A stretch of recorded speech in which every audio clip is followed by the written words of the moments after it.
सासू माँ, कभी मेरे बारे में सोचा क्या आपने? मानसी का सिर दर्द के मारे फटा जा रहा था। समझ में नहीं आ रहा था क्या करे। झूठे पड़े बर्तन उसको मुंह चिढ़ा रहे थे। अभी अभी वह अपनी ननद पूजा के साथ बाजार से लौट कर आई थी और पूजा उसको ज़बरदस्ती ले गई थी अपने साथ।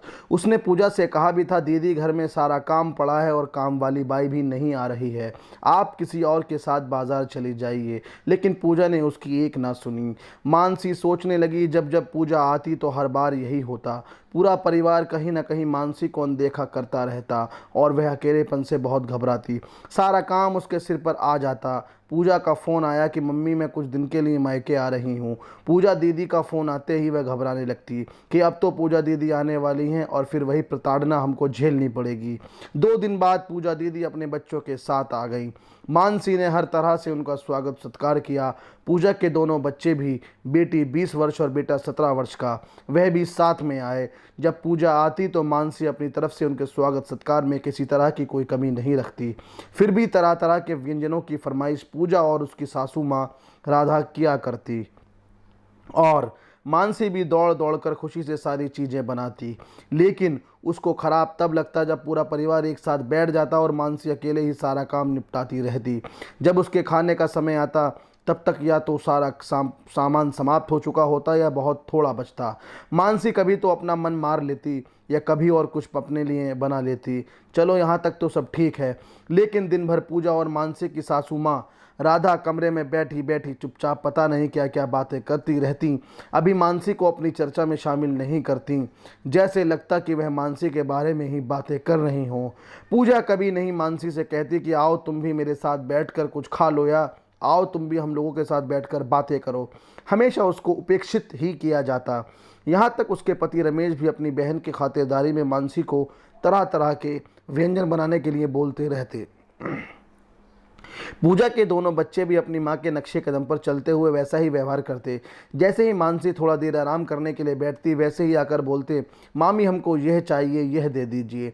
मानसी कहती कि जाओ अपने आप जाकर यह सामान ले लो, लेकिन तभी राधा बोल पड़ती, 4 दिन को बच्चे आए हैं तो क्या उनके लिए इतना भी नहीं कर सकती हो? मानसी को ज़बरदस्ती मन मारकर उठना ही पड़ता।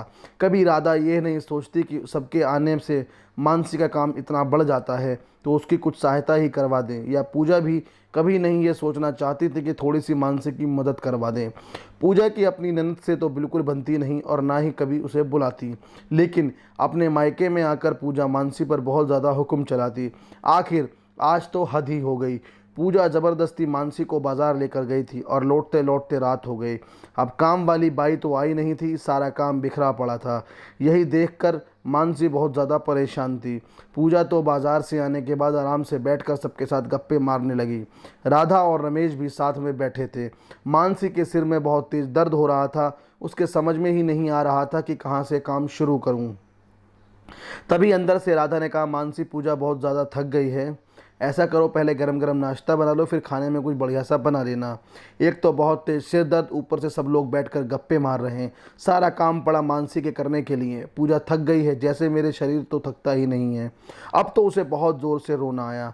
मानसी बहुत हिम्मत करके राधा से जाकर बोली, सासू माँ, कभी आपने मेरे बारे में भी सोचा कि बहू भी थक जाती होगी? ठीक है मैं सब काम कर लेती हूँ, लेकिन कभी आपने या पूजा दीदी ने सोचा कि बहू अकेले काम कर रही है तो ज़रा हाथ बटा लें? घर में 4 व्यक्ति बढ़ते हैं तो काम तो बढ़ता ही है, वह भी तब जब सब बराबर के खाने वाले हों। आप क्या समझती हैं मैं कोई रोबोट हूँ जो चाहे जितना काम करा लें? नहीं, अब मैं थक गई हूँ, मेरा भी शरीर आराम चाहता है। और फिर इतना करने के बाद भी आप लोगों को कभी ये नहीं लगता कि मैं कुछ करती भी हूँ? मेरा भी मन करता है कि जब आप लोग सब बैठकर बातें करते हैं तो मैं भी आप लोगों के साथ बैठकर बातें करूं। क्या मेरे अरमानों की कोई कीमत नहीं है? इतना सारा काम पड़ा है, आप सब लोग आराम करने बैठ गए और मुझे फरमाइशों की लिस्ट मिलनी शुरू हो गई।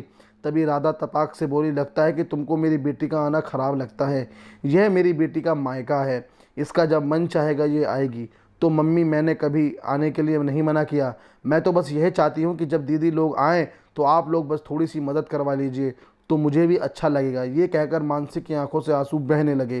तभी राधा बोली, लगता है तुम बहुत ज़्यादा मेरी बेटी आने की दुखी हो जाती है, लेकिन ये तो आती ही रहेगी। तभी मानसी भी बोली, ठीक है मम्मी जी, अब से जब भी पूजा दीदी आएंगी तब मैं या तो मैके चली जाऊंगी या फिर आप लोग मेरी सहायता करवाइए। बहुत समझौता कर लिया मैंने अपने आप के अस्तित्व से और अब बिल्कुल भी समझौता नहीं करूंगी, चाहे कुछ भी हो जाए। इतना कहने के बाद मानसी रोते हुए अपने कमरे में चली गई और पूजा और राधा वहीं पर बैठी बैठी मानसी के बारे में उल्टी सीधी बातें बनाने लगी। शायद उनको अभी भी सही बात समझ नहीं आई थी।